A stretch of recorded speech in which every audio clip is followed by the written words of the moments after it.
Good afternoon, everyone. Um, Thank you, everyone, for your time in attending this presentation. Quick introduction. My name is Tanmay Bhatt. I'm a registered professional engineer in the United States.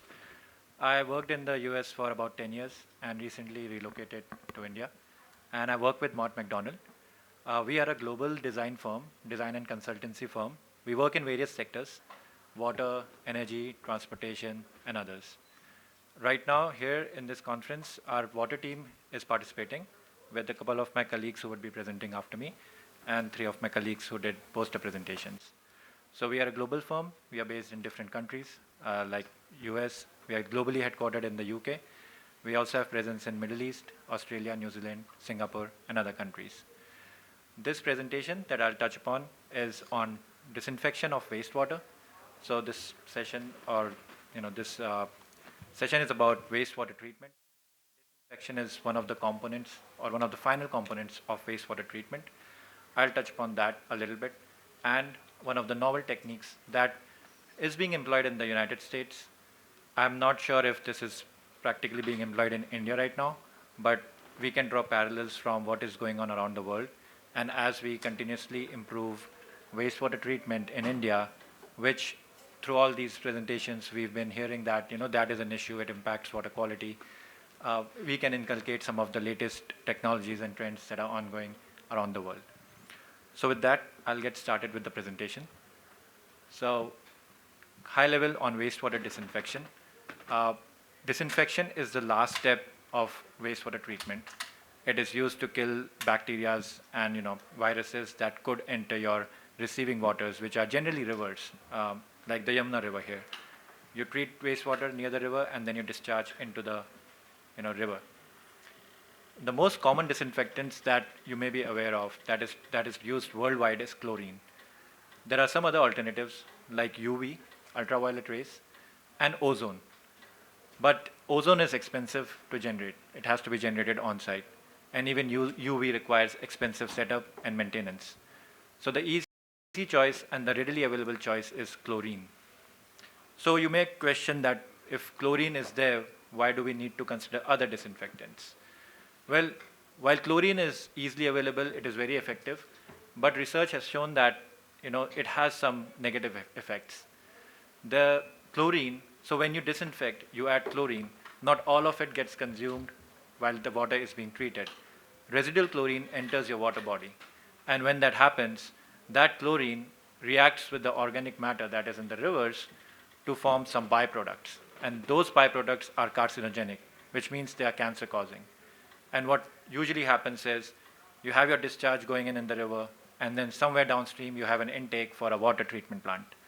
So if we are dumping in large amounts of chlorine, that could be reacting with the organic matter to produce some cancer-causing byproducts. The other thing is too much chlorine in water is toxic to aquatic species. So there's a need to look at some alternatives. So why peracetic acid? What is peracetic acid? So it is peracetic acid originates from acetic acid, which in common language is vinegar, and it does have a vinegar-like smell. It reacts with hydrogen peroxide. When acetic acid reacts with hydrogen peroxide, it forms peracetic acid. Like other disinfectants, peracetic acid has a high oxidation potential, and that's why it is used as a disinfectant. It is already being used as a disinfectant in our food, beverage, and other industries.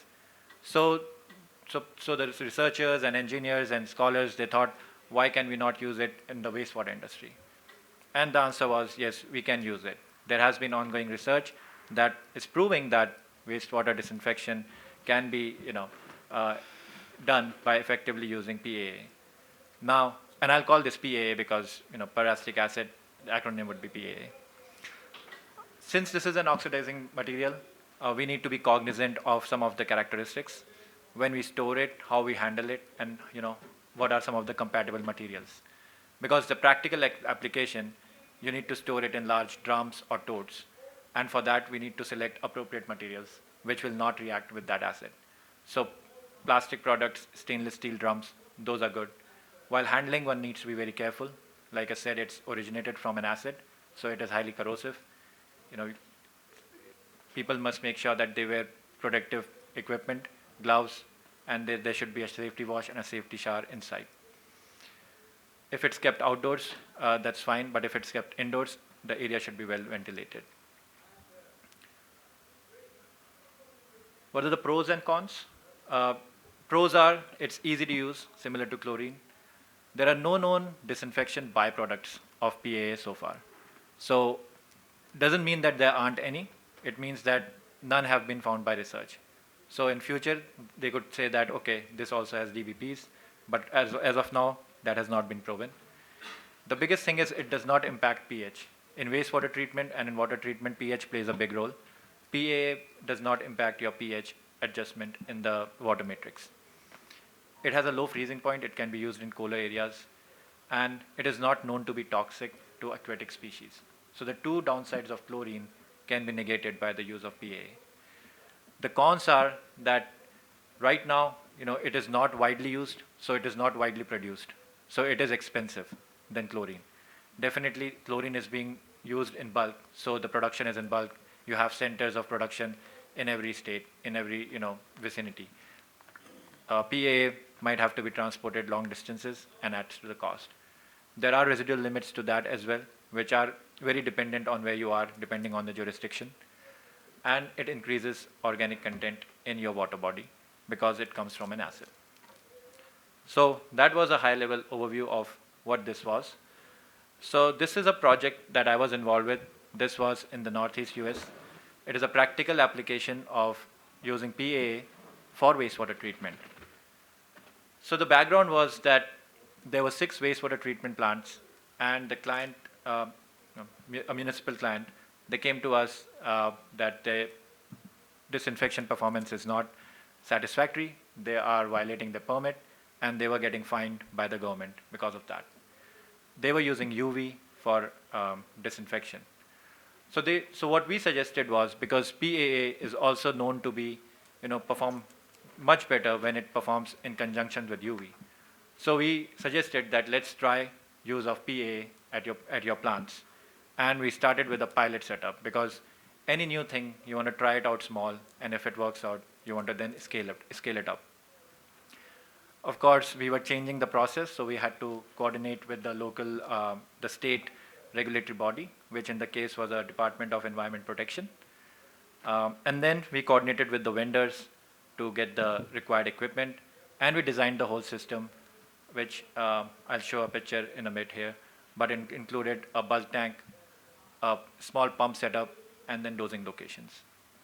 So the design characteristics of this setup, we identified a target dose based on the wastewater metrics. We flow paced the dosing, because your flows that the wastewater plant receives is not constant. You might have higher flows at one point and lower flows at another time. So we paced the dosing pump based on that wastewater flow by tying it with a flow meter. We utilized existing structure to do the dosing, and we made sure that enough contact time was provided. So when you put in PAA in wastewater, it needs some time to react with the with the bacteria to kind of kill them. So this was a setup. On the right is a setup that is indoors, and on the left is a setup that was outdoors. The one on left is similar to the one on right, but just it is covered because of the freezing temperatures. So we had a roll top cover. The one you see in right includes a drum, which was a drum from the vendor, a small pump up on that, peristaltic pump, and a containment pallet, because if something happens, you need to contain the spillage. Like I said, materials are very important. So the discharge pipe or tubing in this case was Teflon, plastic pipe. And we used a residual meter to make sure that whatever is going out after treatment is not violating the limit that has been set for that plant. So before you start, and this is a high, general pointer for any pilot setup, before you start a pilot setup, you want to confirm the chemical that you're getting from the vendor. In our case, the vendor said that the chemical that they're providing is 15% by volume. We did the confirmation by bench scale testing, and we found out that it was 18 to 20%. So it had higher content. If we would have gone by what the vendor said, we would be dosing more than we thought we were dosing. So first you need to confirm that. we need to do some bench testing because every wastewater plant will have different characteristic of wastewater. So what works for that plant? So we took some samples from the plant and did testing for different time periods and different doses to identify what would work for that particular plant. So once that was done, we repeated the process, 6 of the plants, and we came up with some results and recommendations to the client. So the results showed us that overall, the whole project was a success. PAA was dosed successfully at all the 6 plants. It showed that only PAA was not effective enough, because if they would have used only PAA, then still they would have had permit violations in terms of their regulated bacteriological limits. But when we used PAA along with UV, that's where we saw that it was all the permit limits were being complied to. And the conclusion from this was that the client, they should continue using these pilot setups, and we even recommended them to think about scaling it up to a more permanent solution, because along with doing technical advancements, we need to be cognizant of the budgets they work with. Even here in India, we don't have unlimited budgets for wastewater treatment. So we need to work with what we have. So we did not recommend them to take away the UV. We said use a UV, make sure it's maintained, but also add a little bit of PAA. And by doing so, they were able to achieve what they wanted to achieve, and in future, they could continue doing so. So thank you. That was it from my side. And I'm happy to take any questions at the end or during the lunch session. No, because drinking water has different set of standards, and the rules at least in the US are very strict. There are only certain chemicals you can use for treating drinking water.